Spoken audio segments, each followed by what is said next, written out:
Hey everyone, welcome back to another edition of my videos. Today I have a really beautiful endgame composition for you to try and solve today. The stipulation is this: it is white to move and to draw this position. White is going up the board and black is going down the board. So see if you can solve it. It's a very difficult endgame composition. I would advise you to, if you're solving these particular studies, get yourself a chessboard, make some notes in a notebook, maybe have a friend analyse this position with you, as it is incredibly difficult to play this one out. It's not like my usual checkmate in twos where there's a simple finite solution. This one is a study, so you want to have a look at all the different possible variations and try and find the best moves for either side. But as I say, white is able to draw this position, but it's a very challenging draw, so see if you can do it. So white to play and draw this position. Okay, so this one comes from Radu Voia, something like that, Voia. So Radu Voia, it was a first prize winner in the Hungarian Chess magazine in 1950. With it being a first prize winner, it is a very difficult puzzle. There's lots of things going on in this position. If you're not super confident on your endgames, by all means I would advise you to maybe have a look at some endgame theory before maybe trying to attempt to solve this problem. But the problem is simply this for white. He has got quite a few problems to try and solve here. Firstly, his bishop is under attack. So he has to do something with his bishop. He could take this bishop, but we'll find out that this move does not work at all. It's actually not in his best interest to do it. And really every tempo counts in this position. His king, his knight are way away from the action. He has this pawn here, I guess, which gives him a little bit of counterplay, but it's really far away from promoting. I mean, we've got 1, 2, 3, 4, 5 moves before it will be promoting. Meanwhile, black, on the other hand, has these two pawns here. He's going to most likely create a passer. After one of these pawns sacrifices itself, this pawn captures, he will then be able to promote his other one. And it's very close from happening. He's got 1, 2, 3 moves to be able to do this. So that is a big problem for white. If this pawn promotes to a queen, it's a very easy win for black. Having a queen gives you such a huge advantage, particularly in an endgame like this, and white has not got really a huge amount of adequate counterplay against it. Both his pawns, as I say, they're on the second rank, so they've got ages yet before they're going to promote to queens. And, well, as I said, there's a few issues he's got to contend with, namely, this bishop is under attack. So, a really obvious failed solution, if, let's say, we put our bishop here, which looks really good because we're holding on to this pawn, well, quite simply, black can just capture this. This comes with a check, so he has to react to this. If he takes with this pawn, for example, then we push this pawn forward to c2 to c1. This is a very easy win for black. Once we promote to a queen, it's as I say, it's going to be definitely lost in this position. So what other moves could white do in this position? Well, let's have a look at the problem with bishop to f1, and as I say, this is just too much time loss to take this bishop, as now black can push through here with b3, a very strong move here, and there's nothing that black can do in this position. If he takes this pawn, we push the other one forward, we're going to be promoting on c2. There is no way for white to stop this. So what else can white do? He might want to put his bishop over here. This now defends this pawn, but this time, instead of capturing, black can push the other pawn forward to b2. He's going to be promoting on b1, and this pawn here is acting like a real traitor to white's position, blocking this bishop from the queening square on b1. So this doesn't work either. So what else can white do in this position? Well, one of the moves that I was looking at and it's quite a long engine line that I found here, but essentially what I'll just, to save you with time, it just doesn't work. Black is going to get enough forces around his pawns to be able to push, but bishop to f3 is interesting. As I say, it doesn't work, as quite simply the black king is going to make a long pilgrimage over to white's position, just to sort of show you what that will look like. It's a very long computer line, but essentially the black king is going to move to g1 to hit this pawn. And okay, this bishop has to kind of come over here. It sounds stupid, but if this knight jumps in here, black has got a very simple win. He's going to throw in this check with the bishop, sacrificing his bishop. After the pawn captures, well, we win very simply by pushing this pawn, and there's nothing that black can do. One other line that's also quite interesting is if we move this knight over here, this doesn't work. 'Cause, I mean, the idea is it sounds a bit crazy, but maybe trying to hold on to this pawn with this knight, but here it loses simply to bishop here again. We're actually pinned this knight to the king, so it's a very very interesting position. I've never seen anything like this before. Again, after this pawn captures, we push forward, and other moves just don't work in this position. White is going to be losing very easily here. So what other moves can white do? So after king to g1, a much more solid line is to first play bishop to e4, sorry. And the point of this, it looks a bit stupid, but again, it stops this potential checking idea. So this doesn't work anymore for black. So he takes this pawn on f2. That gets rid of white's counterplay. And now what does white do in this position? Well, he can start moving his knight over, but this does not matter. Black is going to slowly but surely push these two pawns forward. Remember, this king is still out of the action. It's not enough to be able to hold with these two pieces. So just to show you a sort of long computer line here, you know, white is going to hold on for dear life to this pawn, but it does not matter as black will eventually push through here. Bear in mind, this bishop is going to have to stay on this diagonal if this king is still on light squares, because he's got that potential threat of checking and then taking the pawn or sacrificing himself on d3 for the time being. So yeah, there's a very long computer line here that I'll rush through. But essentially it doesn't work. Eventually now b3 is going to be played.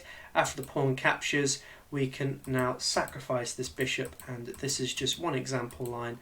White can try and hold on and just be annoying with these checks, but eventually the black king will push through, and this is a win. So yeah, it's a very interesting line. Have a look at that in your own time if you want to have, you know, just to sort of practice that, just to see how black can win. But eventually black will push through and win this position, so it doesn't work.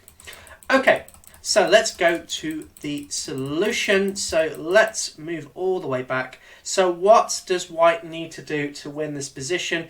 We've looked at the bishop moves. We've explored. Well, yeah, that's really it. We've just looked at the bishop moves because, you know, this bishop's under attack. We can't just do something stupid like moving this king here, because we just lose a bishop. So that's not particularly a sound strategy. So how do we win this? Well, it starts with the move knight to f5. It might surprise you, because it looks like, well, what's the point of this? We lose our bishop, right? How are we going to be able to win this? Well, after bishop takes on e2, a very simple line here to draw this for white. We move our knight to g3. This comes with check. This king is under attack. We're going to win back our bishop. King moves, and the knight comes here. We've actually got enough time with we've managed to get enough time with our knight to get over to defend this position. So I really like this. It's kind of, I guess, what you call like a stepping stone knight. It's using the checks on the king to be able to get back in time, because knights normally in endgames are very slow pieces. They don't move particularly fast, but here it's throwing in a check to then get over to the other side of the board as quickly as possible. So king captures here. Knight moves to c1. This is a very simple way of drawing this position. It does not matter what black does here. If he tries to push this pawn, this is just, yeah, he's just totally lost all his chances. So let's try bishop to b2 to maybe try and win this knight. Well, the knight can either go on to d3 and win this pawn. I think that's a simple way of winning and then taking this pawn, and there's no way that that black's going to win this. This knight can actually just come to a3 and just sacrifice itself for a simple draw. It's not enough to win with a king and a bishop versus a king, so that's just something to bear in mind. Black needs these pawns to win this position. You cannot win it with just a king and a bishop. Going back, what else can black do in this position? He could move his king to e1. There's another line, but against this, well, again, white can just win this pawn quite easily. Bishop to b2 again. So just coming here. So yeah, it's just not enough. And if he does not take this pawn, let's say he goes to f1, this is a problem because now, well, f4 can come in. Oh, actually, no, it doesn't work here. Apologies, sorry, we do this first. c1 to hold on to here. And actually, black is in his best interest to take this pawn. If he doesn't, if he plays to e1, then f4 can be played, and this actually creates enough counterplay for white here. Even if you push here on b3, well, you take this knight, and actually, as weird as it sounds, this still draws this position. The point being is the bishop can come to b2 followed by a3, guarding this promotion square. So I think that's quite interesting. So just to sort of show you that it does not matter in this position. And okay, the black king can round up this pawn. Sorry, he goes here and then round up this pawn to get rid of all the drawing chances. This is just a draw. So white, although can maybe try and push for a win, this should be a draw with best play on both sides. So going back, what else can black do? Well, he takes here, and as I say, knight to c1, and there's just no way of pushing through here. We've looked at the bishop b2 line. I think we've looked at e1 as well. Let's try e3 just to be a bit interesting and a bit spicy. Well, against this, we can go to b3. Again, this stops these pawns from moving. Okay, but what happens then? Well, actually, funny enough, this creates this very interesting barrier against the black king, and he has no way of breaking through here, which is I find that quite interesting. But let's say he goes to e2 to maybe come round.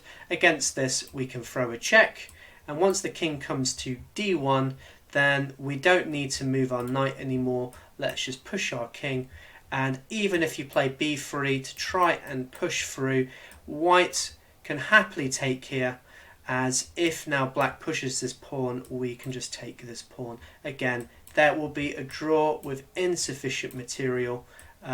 Eventually black will just have to give up his bishop. He just keeps it on this diagonal to be able to stop this pawn. It's a draw. So really, really interesting position. If we go back to the start, I mean, I just find it amazing that this knight move is the only move that holds this position. I should also have a quick look at if g1 or b3.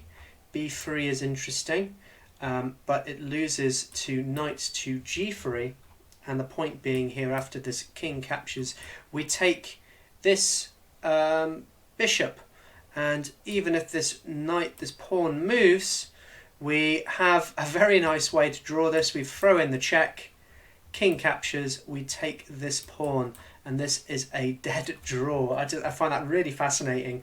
So we have just enough tempi to get over here to stop the pawns from promoting. So that's an interesting line. One other way that black can play here, what if I just move my king to g1, ignore this threat? Well, after takes, here this is again an easy draw. We can throw our knight onto e3 with check, and it doesn't matter where this king goes. If he goes to f2 again, we can draw this position via either d4. If this takes here, then we can take back, and even if this pawn moves here, it does not matter. This is really funny, this one, as after the pawn promotes, we can throw in the check. Oh, so nice. So nice. Just, it's almost like watching a pool game or a snooker game unfold in front of you, this particular endgame position. This knight, he just comes in the nick of time, throwing in those checks, taking those queens. A very beautiful position, this one. Okay, have I covered everything else in this position? Well, let's just say come over here. Again, it just is not enough in this position to be able to hold it. I think a simple way to win this would be to come to d5, and the point being, if you take this, then this is an easy draw. If you push here, again, this does not matter, as you can take here with a check, and well, even after this bishop takes back, you can take here. This is a simple draw now. Other than that, what else can black do to try and keep this interesting? His pawn is under attack. Yeah, there's no way you can be able to win this position. Okay, whew. That was an intense endgame position. I hope you enjoyed it. As I say, a really difficult endgame study. I hope I've covered pretty much most of the lines here. If you find any other interesting positions or any interesting lines, let me know in the comments below. But I hope you enjoyed it, and I hope you liked this particular endgame composition. Share this with friends, leave a like, comment below if you managed to solve it. But otherwise, thank you for watching, and I'll see you soon. Bye.